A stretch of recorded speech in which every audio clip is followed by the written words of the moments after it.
이 새정치민주연합이 요구해온 영수회담에 대해 어제 박근혜 대통령이 공식 거부 입장을 통보함에 따라 이 안철수 공동대표가 무공천에 대한 입장을 조금씩 선회하고 있습니다. 네, 이 가운데 최대 격전지 중 하나인 경기도지사 선거에 새누리당 경선 구도가 남경필, 정병국 의원의 대결이 되면서 주목받고 있는데요. 네, 오늘 이 시간 김종래 충남대 초빙 교수와 함께 짚어보도록 하겠습니다. 안녕하세요. 안녕하세요. 이 새정치민주연합이 결국 새 카드를 꺼내들었습니다. 이제 잠시 뒤죠. 10시부터 이제 기초선거 무공천 논란과 관련해서 네. 뭐 여론조사 그리고 당원 투표를 하겠다. 네. 이 같은 방침을 밝힌다고 해요. 네. 이거 어떤 얘기입니까 이게? 그 뭐 여러 가지 측면에서 볼 수가 있겠는데 네. 우리가 이제 예를 들면은 기존 정치권 시각, 기존 네. 정치권 시각이 이렇게 나쁘다는 걸 얘기하는 게 아닙니다. 예. 네. 아니면 거기에다가 새누리당의 시각으로 볼 때는 안철수 의원이 이제 여론하고 당원 전당원 투표를 통해서 네. 이제 공천하는 쪽으로 터닝하기 위한 명분을 축적하는 게 아니냐. 네. 라고 이제 하는 해석이 있을 수 있어요. 근데 네. 이런 일리가 있어요. 네. 왜 그러냐면은 무공천을 본인이 혼자만 고수해서 갔을 경우 지금 사실상 김한길 대표도 조금 빠져 있거나 비껴서 있는 측면이니까 모든 문제는 고작 안철수 의원의 입만 기다리고 있는 상황 아닙니까? 네. 그런 경우에 지방선거에서 만약에 공천까지 했는데 참패를 하면 책임을 공유할 수 있지만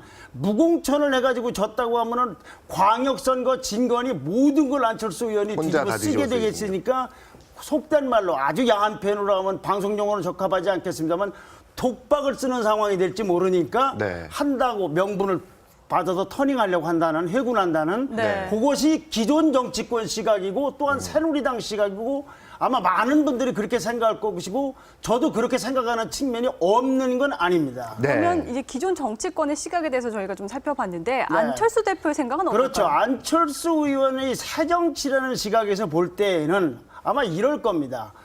자, 내가 삼자구도가 가서 민주당이 따로 출마를 하고 자기가 창당을 했을 경우에는 민주당이나 야당은 기초고 뭐고 광역도 하나도 건질 데가 없어서 합쳤다. 네. 합칠 때 기초 무공천을 고리로 그건 다 국민들에게 얘기한 거 아니냐. 예. 그렇죠. 더군다나 문재인 의원도 대통령 선거 때 기초 무공천을 공약하지 않았느냐. 그런데 이제 와서 창당 선언식을 한 지 열흘 됐는 날까지도 열흘 된 날이라 벌써 많은 민주당 쪽 사람들이 뭐 공천을 해야 되느니 심지어 문재인 의원까지 왔다 갔다 하는 발언을 하고 있으니 네. 나로서는 내 이 새정치가 옳은지 그른지를 여론과 민주당 전당원에게 한번 물어보자. 그런데 이미 지난해 민주당 당원 투표에서 무공천으로 확정을 한 결과가 있기 때문에 예. 민주당원들은 지금 한 투표를 다시 해야 되는 거죠. 그럼 네. 여론조사에서는 지금 미초 무공천이 어떻게 될 것 같습니까? 민주당 의원들 생각하고 달리 국민들이 생각에는 무공천이 여론조사가 높을 겁니다. 왜냐하면 이것이 그동안에 비리 문제도 있고 하향식도 있고 줄 세우기도 있다는 거 그걸 잊어버렸을 그럴 거 아닙니까? 그러니 제가 안철수 의원을 지지한다는 것이 아니라 새정치 입장에서는 봐라.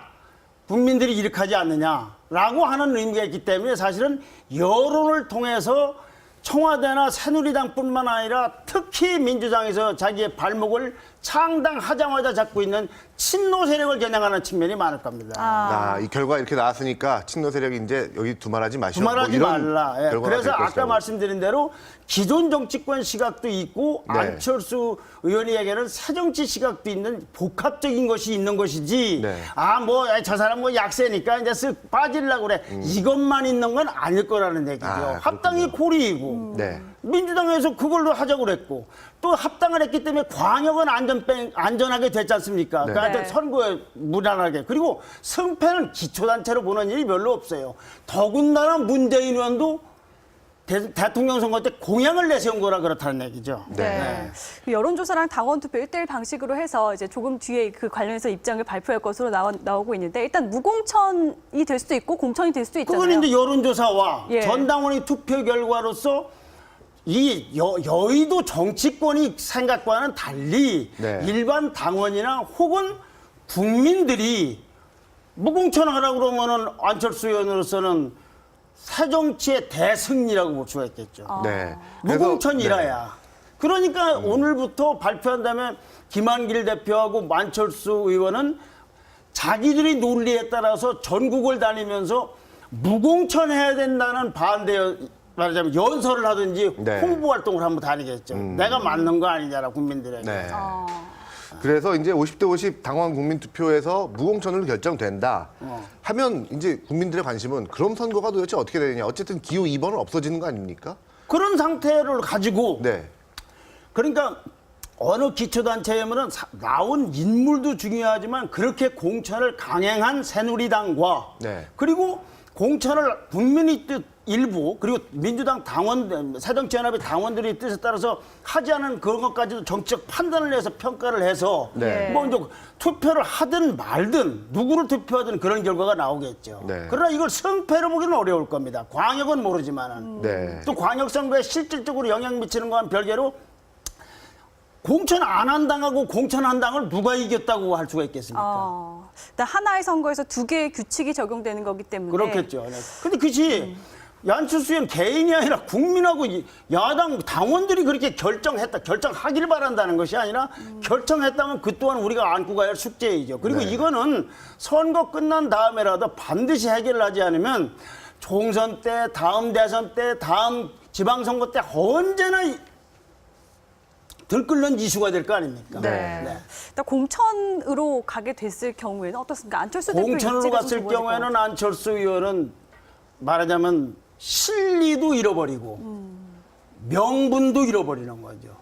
국민의 뜻과 반하는 국민의 뜻과 어긋나는 새정치라는 이름 속에서 무공천을 나홀로 고집한 거 아닙니까?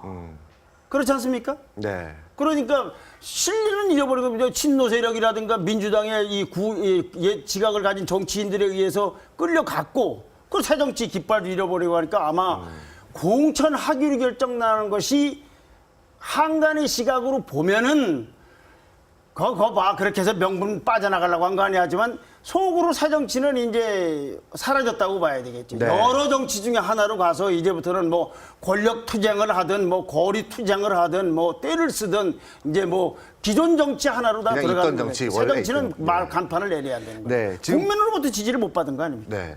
방금 소식이 들어왔는데요. 네. 저희가 이제 10시에 이제 기자회견이라고 했는데 10시 반에 기자회견을 한다고 합니다. 이어지는 기자회견은 저희 TV조선에서 생중계로 계속 전해드리겠습니다. 네.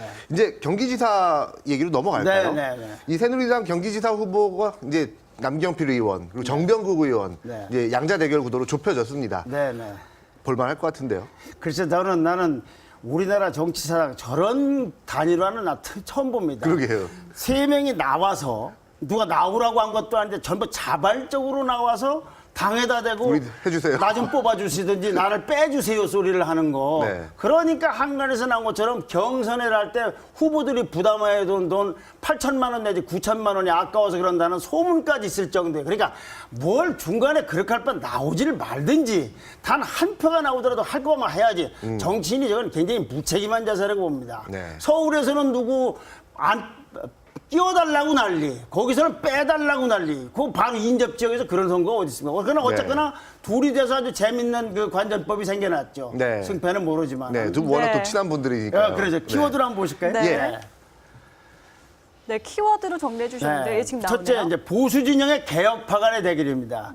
왜 옛날 두 분도 들어보셨겠지만 남원정이라는 말이 있었죠. 그렇죠. 네. 그저 이제 이제 한나라당 시절에 새누리당이 전신 때 거의 뭐 고유명사가 되듯이 해서 그 당시 이제 소장 개혁파 사실은 선수는 남경필 의원은 5선이고 정병규 의원은 4선이기 때문에 소장파다 연배가 좀 어려서 좀 나이가 많지 않아서 네. 예. 그래서 이제 소장 개혁파인데 이게 제주도에서 출마하고 있는 원희룡 의원하고 남경필, 정병구에서 남원정 세 세 분이 뭐 삼총사처럼 개혁 속의 목소리를 많이 내서 네. 좀 뉴스에 각광도 많이 받았죠. 네. 그 바람에 또 두 분이 대결하게 되는지도 몰라요. 이제 소위 뜬 거죠, 이제 인지도가. 그래서 성장해갖고 뜨게 됐죠. 네. 그 두 번- 정병국, 남경필 굉장히 친하다 이렇게 저희가 이렇게 네, 알려져 형님 동생 사이라고.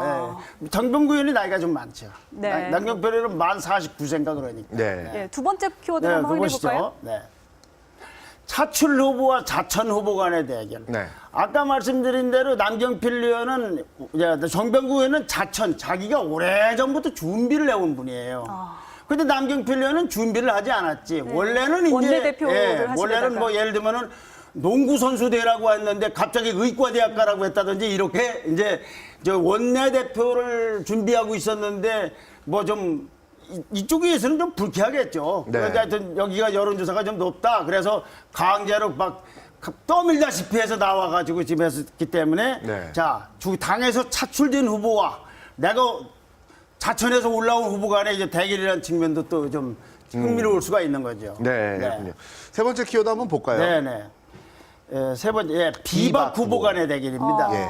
지금 새누리당에서 박심을 끌어당기려고 하면서 상대방에 대해서는 박심을 이용하려고 한다고 공격하지 않는 후보는 없습니다. 네. 네. 저는 어떻게든지 박심을 이용하려고 그러고 상대방한테는 박심 이용한다고 이제 하고 되게 이제 보면은 속보이는 짓이 있는데 네. 이 두 후보는 박심하고는 관련이 없는 것이 이력상으로 나와 있습니다. 네. 우선 정병국 의원은 이명박 대통령 시절에 막강한 집권당의 사무총장을 했고 문화관광부 장관을 했기 했죠. 때문에 네. 굳이 계보를 따진다면 친이계라고 할 수가 있습니다. 네. 그런가 하면 남경필 의원은 거기서 친이 정도가 아니라 이게 반이계 정도가 됩니다. 뭐 물론 계파가 없이 이제 독자 활동으로 주로 여태까지 온 분이지만은 네.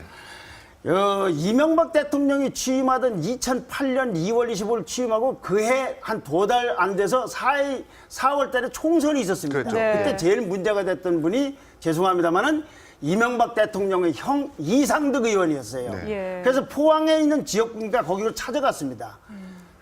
나오지 마십시오. 아, 불출마를 요구. 왜 그러냐면 형님이 이렇게 하면은 수도권 지역 여론이 민심이 약해져서 우리가 다 어려워진다. 근데 이상득 의원이 네가 관여할 문제가 아니다 해서 거부를 했어요. 그러니까 올라와서 그 다음날 국회에서 기자회견을 통해서 이상득 의원 이선 후퇴하라고 그렇지 않으면 경기도 선거 다 망한다고. 네. 예. 그게 어떻게 보였겠습니까? 지금 뭐 누가 어떤 일을 했다고 하면 보십시오. 어떤 일이 벌어지겠습니까? 그로부터 약 1, 2년 후에 국무총리실의 공직윤리지원관실이라는 데서 네. 네. 유력 인사들 사찰을 한 것이 드러나서 수사를 받고 재판도 받고 그랬어요. 네. 그때 남경필 의원은 부부가 사찰을 같이 받았어요. 사찰을 당했다. 네. 물론 남경필 의원은 받은 건 아닙니다. 정두원 의원도 받았고 박근혜 대통령도 그때 예, 이제 그랬었죠. 받았고요. 네. 그런데 그것이 이제 유죄가 되는 바람에 재판을 걸었어요. 손해배상해라.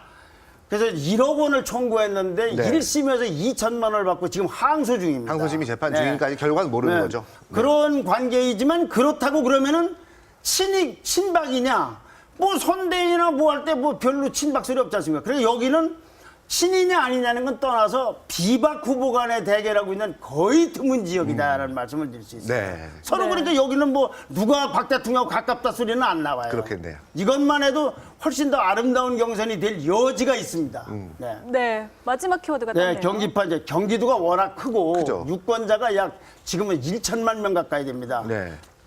대통령 선거 때 지난번에도 900만이 넘었으니까 커서 대체로 보면 한강을 이렇게 해서 남부, 북부, 물론 이제 동쪽도 있고 서쪽도 있지만 그런데 정병구 의원은 경기 북부 출신이고 남경필 의원은 남부 수원이죠. 출신입니다. 네. 네. 그 지역구로 보면은 남경필 의원은 요 8달은 지금 백개서 수원 병입니다만은 네. 고기 지역 유권자만 따지면 한 16만 7천 되는데 이게 대선 때 기준입니다. 네.